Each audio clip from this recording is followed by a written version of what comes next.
17th.jpg. I'd never been too fond of anyone at my local school. They were all a little rude and boring for me. You see, I grew up in a small area with not many people interested in art like I am, so I had to venture out from home. I found myself attending a pretty rural art college. It's sort of like a normal university, except it's full of bigoted people.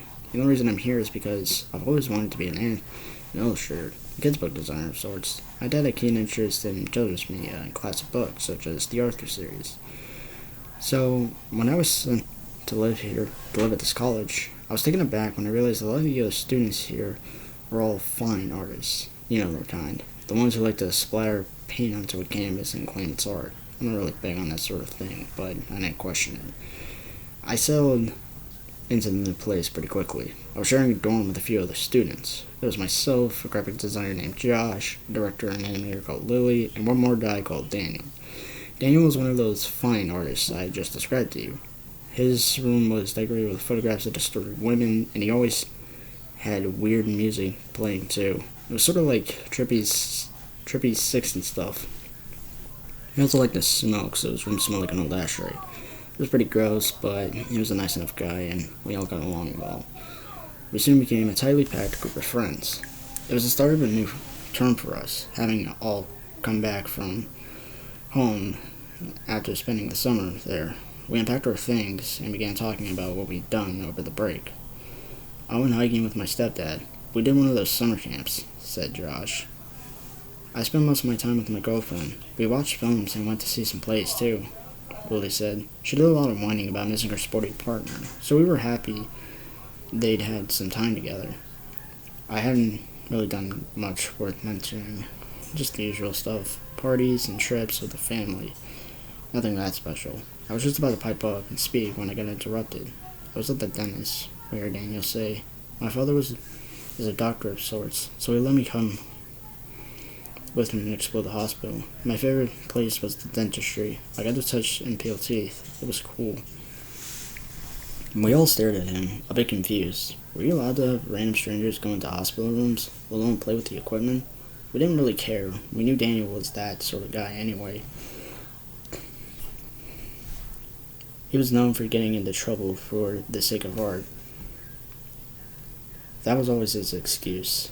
We all spent our first couple of days getting to grips with our assignments, finding out what we had to do. Naturally, my task was to study some illustrators and mimic their styles. Josh spent some money on a new Mac for design tests.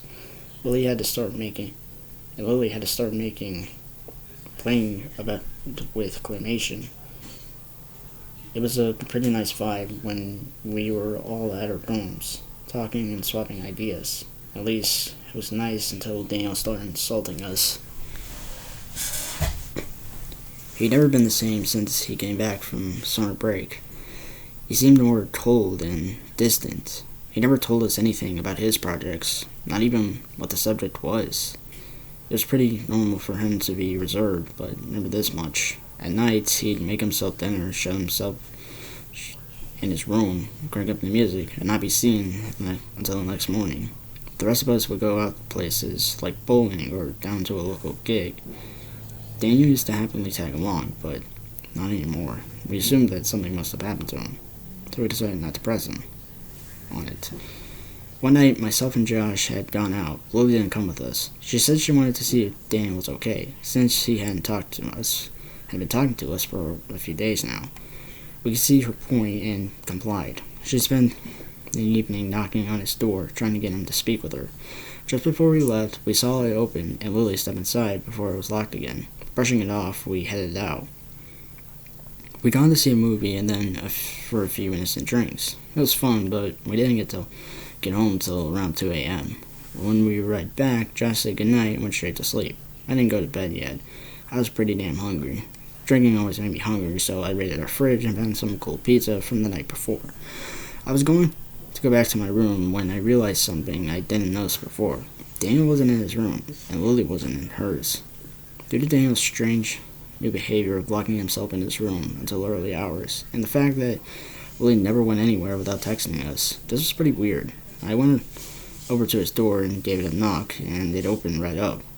It wasn't locked or anything. I assumed he and her had gone out with some of his Ponzi art friends, but it wasn't like Daniel to leave his door open.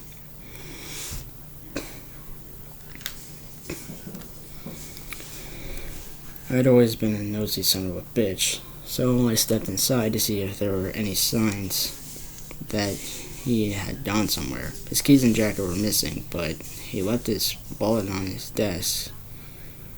The other thing that was odd was that his laptop was on his bed and still on. Curiosity got the better of me. Perhaps this could have been my chance to find out about the art project he'd been hiding. I mean, Daniel was a fine artist, remember? So it could have been anything. I noticed that he had a USB plugged in and two files on the screen. One was called dentist photos, and the other file was a singular image named teeth.jpg. I clicked on the dentist photos file. It was just pictures of people's teeth as well as plastic models of teeth. Nothing interesting. I clicked back off the file and decided to check out teeth.jpg. The image would be forever burned into my brain. It startled me so bad that I slammed the laptop shut, shaking as I sat back. I wasn't sure if I wanted to lift the screen again, but I knew I had to, or Daniel would know someone touched his laptop. I raised it, staring at the image for a brief moment before clicking away from it nervously. I then made a decision. I needed to show this to Josh and Lily in the morning. This was seriously messed up. I mean, I knew that Daniel was an artistic kind of guy, but this was insane. I quickly bolted back to my own room and scourged for my USB drive. Eventually, I found it and darted back to Daniel's laptop, where I copied the image onto my USB. I stared at it for a little while longer. I was trying to dismiss it as mere photo manipulation, but there was just something so wrong about it.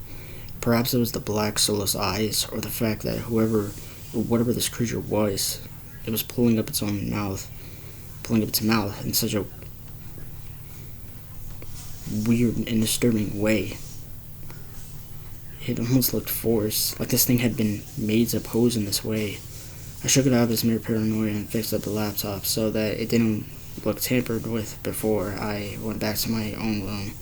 Soon enough, I heard a front door open and the sounds of footsteps, then Daniel's door locking. Daniel was back home, but there were no signs of Lily. The next morning, I waited until Daniel had gone out for one of his lectures. Since it was Friday, Josh and I had the morning off. I decided now would be a good time to show him the image. I asked him if he wanted to see what Daniel had been hiding from us. He was confused, but also eagerly said yes.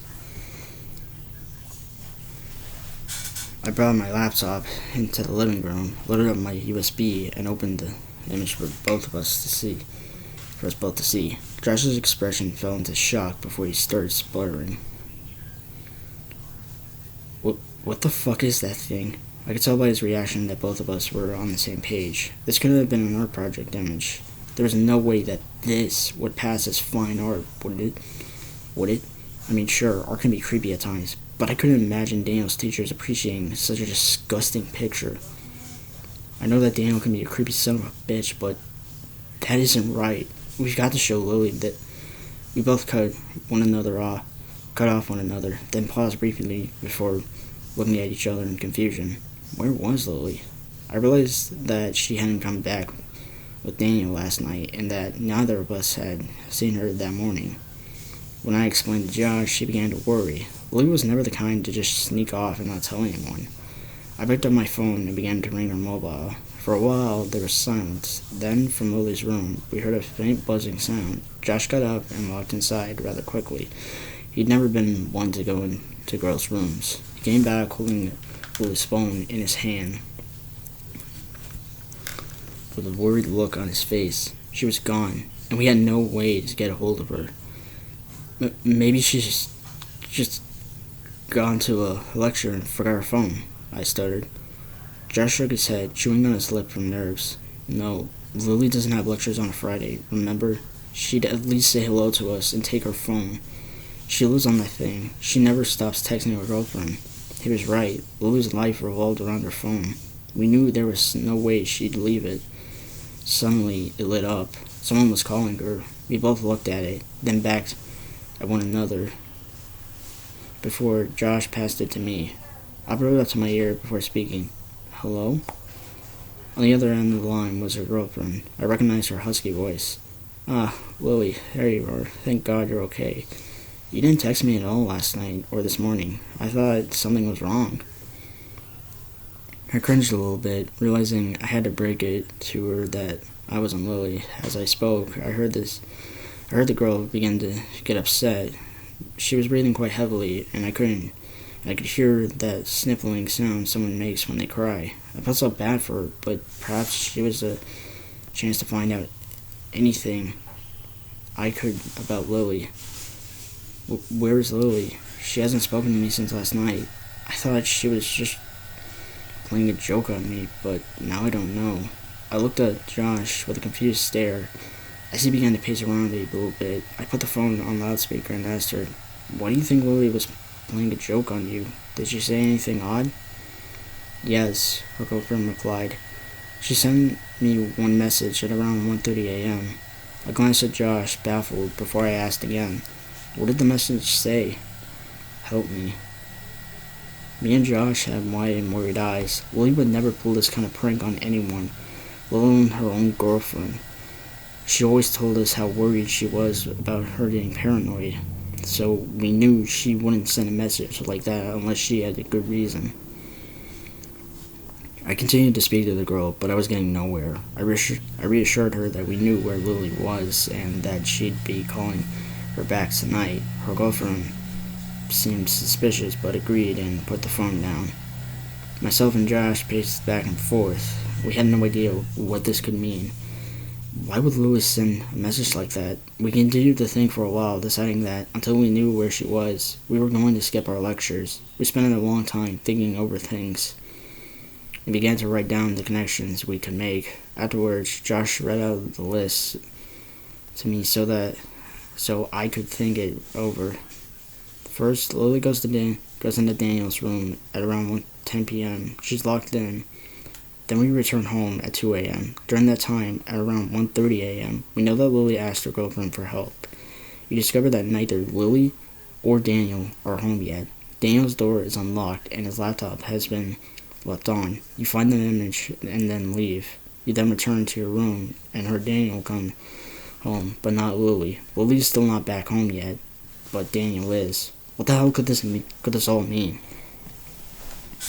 I thought it over for a while, then came to a conclusion. I didn't want to make this connection, but it was the only one I could think of. Daniel did something to Lily. We have to confront him tonight if Lily doesn't come home between now and then, okay?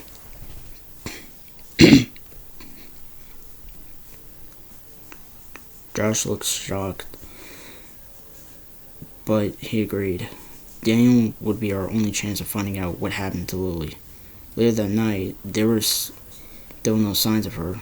We knew that her girlfriend would be calling soon, so we decided to turn the phone off. We didn't want to reassure her with false information. It was 6 p.m. before Daniel finally came home. He looked rather startled to see us both standing in there in the living room. He lightly placed his art folder and satchel down against the sofa as we both stood up. Josh spoke first, and I could tell he was trying to keep his composure. "Daniel, we'd like to have a talk. It's about Lily." Daniel's eyes seemed to widen ever so slightly, but it was nothing I considered worth thinking over. He tilted his head at us, looking confused, as he asked, "Why? Is there something wrong?" I shook my head. I didn't want him to think we were accusing him of anything. We would never get any answers out of him that way. He did look a little on edge, though, glancing away from us as he itched his wrist under his baggy gray jumper. He pushed his rather dark black bangs out of his face as he spoke. "Then, what is it? Is she okay? I mean, I know she left her phone here last night, so I suppose there wouldn't be any way to get a hold of her." We didn't say anything. We weren't too sure about how to proceed. How were we supposed to ask him if he did anything to Lily without him taking offense? I then realized something. It took me a moment to process before I spoke. You just said she left her phone here last night, right? How the hell did you know that?" Josh's eyes lit up. He just realized too. How did Daniel know she'd left her phone behind unless they went somewhere? Where acknowledged the fact that Lily never left home, left her phone somewhere, left her phone anywhere. Jesus. So how on earth was he aware of it? Daniel didn't answer. He was silent for a while before he pushed past us and walked into his room, slamming the door shut. We walked over to his door, banging on it harshly before he started shouting, "Leave me alone. I have coursework to do. I'm sure Lily will show up tonight. Just stop being so paranoid." We didn't know what to do. Daniel clearly knew a lot more than he had let on, but there was no way we were going to get it out of him. We walked back to into the living room and slumped down. I ran a hand through my hair. What the hell was going on? I then realized that Daniel had left his bags on the sofa. He must have been too flustered to pick them up when he stormed into his room. I peered around to his door. He hadn't left yet, but I knew soon enough he would be coming out to get his bags. In a moment of madness, I picked up the satchel and emptied its contents onto the coffee table. I could see Josh's eyes widen before he whispered to me frantically, "What the hell are you doing? What if he sees you?" I didn't care. I needed to know anything I could about Lily. She was a roommate, but also a best friend. I couldn't just leave this to solve itself. I pushed through documents and came across what looked like a ticket. I crumpled it up and pushed it into my pocket. I then found a zipped-up document bag. I pushed it into Josh's hands and told him to go hide it. He complied and put it in his room. I then quickly placed all the other stuff back into Daniel's bag and rested it up just how it looked before walking into Josh's room. I watched Daniel go back to the living room and pick up his bags before entering his room again. Josh grabbed a zip-up file from under his pillow as we both sat down on his bed. We didn't say anything. We just read the front cover of it. Teeth. It sent chills up my spine. I knew that whatever was inside would have a connection to the image I found on the computer, but otherwise, what we saw was nothing like we expected. It was a series of photographs. The first was what looked like an abandoned room of sorts. The walls were covered in old floral wallpaper, and the floor was just damp wood. It looked like it hadn't been used in years. The next pictures were of plastic tools. We noticed that they were linked to dentistry, like needles and drills. It was pretty creepy, but what came after made us both drain of color. There were photos of Lily smiling. We flipped through every single one of her. In each, she had a big toothy grin on display, such a sweet smile. One of its most distinct features was a large front tooth, the left one. We always found it cute, but now it was no laughing matter. We noticed labels on the back of the photographs, and that each tooth on each photograph was marked. There were notes attached that said things like remove or replace, and not Josh sick, and I was more terrified now than ever. We knew we couldn't confront Daniel about these photos. It would get us nowhere. We just sat in silence for a long time, staring at them in disbelief. I then remembered the ticket I'd found and stuffed in my pocket. I pulled it out with a shaky hand, bringing it to my vision. It read, Group Ticket 2, Location, Star Station Road, Date/time, 28/9/2011, 11:34 p.m. We both looked at each other with firm gazes. That was just yesterday evening. We knew exactly what we had to do now. We had to find where Lily was. We didn't see Daniel for the rest of the evening. Josh had become incredibly paranoid. He asked if he could sleep in my room tonight. I thought it was a bit awkward, but didn't mind. I mean, he was scared real bad, so I didn't want to leave him alone. While Josh was sleeping, I printed off the disturbing image for referencing. I then spent most of the night planning for the next day. I had already emailed our lecturers, letting them know we weren't going to show up because we felt sick. I also checked how far Station Road was. To my surprise, it was only an hour's drive away, so I figured we could take Josh's car up there and look around for where Daniel and Lily had been. The whole time I kept staring at the teeth.jpg image. A horrible thought crept into my mind. I didn't want to think about it, but it could have been a possibility. Was the person in the picture Lily? Every time I thought about it, I'd shake it off, telling myself that I was just being paranoid, but it all added up. The timing, the photographs, it wouldn't make sense. I didn't want to believe it, and I certainly wasn't going to until we found Lily. The next morning, myself and Josh got ready at around 6 a.m. We wanted to be out of the dorm before Daniel woke up, and we made sure to lock our own doors. We also decided to take Lily's phone with us. We didn't want to leave anything behind that would indicate we were being suspicious. Eventually, we left the dorm and got in Josh's car. I had brought everything along a small bag full of different things, such as the photographs, a flashlight, a camera, and a notepad with a pen. We loaded ourselves into the car and made our way towards Station Road, able to pinpoint it with my mobile GPS. When we got there, we found that it was a rather abandoned-looking area of town. The place was practically deserted. All we could see were tall, crumbling buildings and little empty houses. We took out the photo of the room and began to walk up to each house. We pressed our faces to their windows to see if we can make out the floral wallpaper like in the room in the photograph. We spent a good few hours doing this, but for nothing. We were getting pretty angry at this point. We just wanted Lily back. Josh got so mad that he walked up to one of the house's walls and started kicking it harshly, shouting from the top of his lungs, "Daniel, you sick bastard!" Just as he kicked the ball one last time, we noticed it began to tear. Josh looked down at his foot and realized he had ripped what appeared to be a piece of painted paper away from it. He quickly tore down the remaining pieces to reveal what looked like an outdoor basement. The doors were rusty and scratched, but we noticed that the metallic handle was clean, as if it had been tampered with. Josh looked over his shoulder to me. I gave him a nod and quickly took a photo of the layout of this basement-like thing. Josh then walked down the stairs, down to the doors, and gave them a push.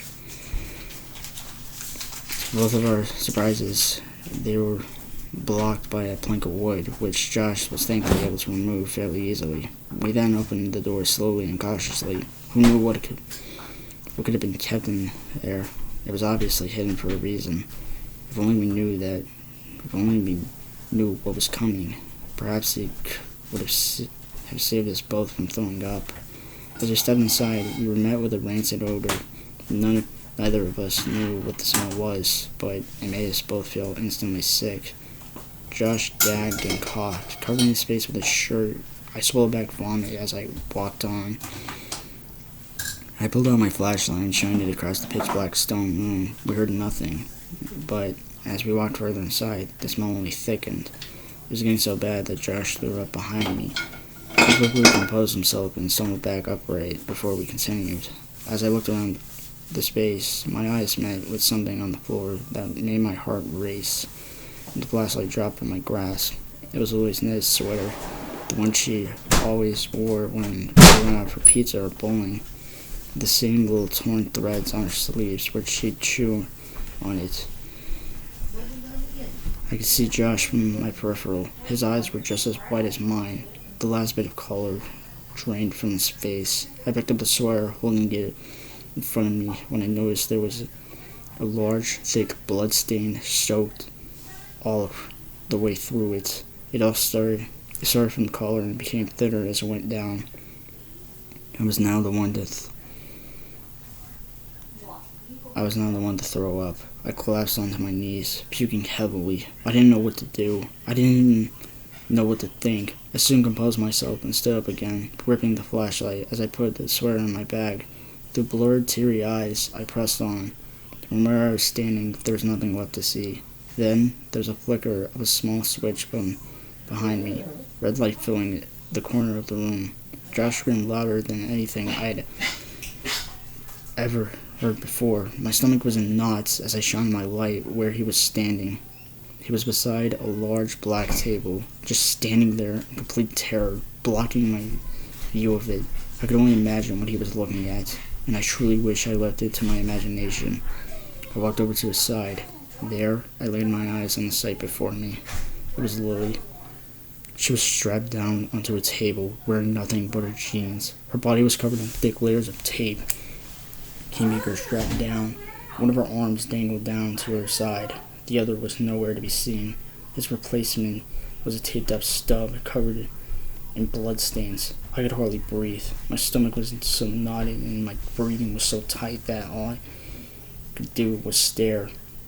I looked up at Lily's face. Her head had been forced back, and we could see that her innocent blue eyes had been violently gouged out.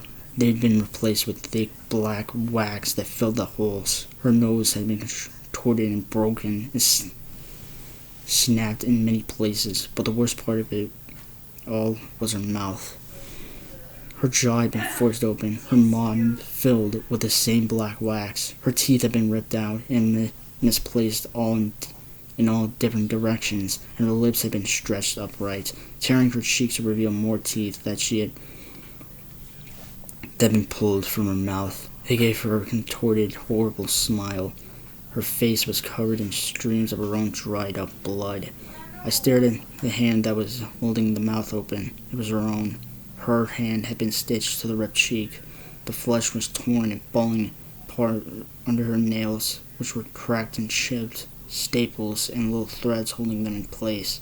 The red fluorescent light created horrific shadows and highlighted every grotesque feature now visible on Lily's face. I suddenly and numbly pulled out a picture of teeth.jpg, stared at it, then looked back at the real thing. They were identical. Josh brought a shaky hand over to Lily's cheek before he collapsed by the side of the table. I could hear him sobbing horrendously by her side before he passed out next to me. I too felt like I was going on the brink of collapsing, but somehow caught my attention. I could feel the presence of someone else entering the room, but I already knew who it was. I knew now there was nothing we could do.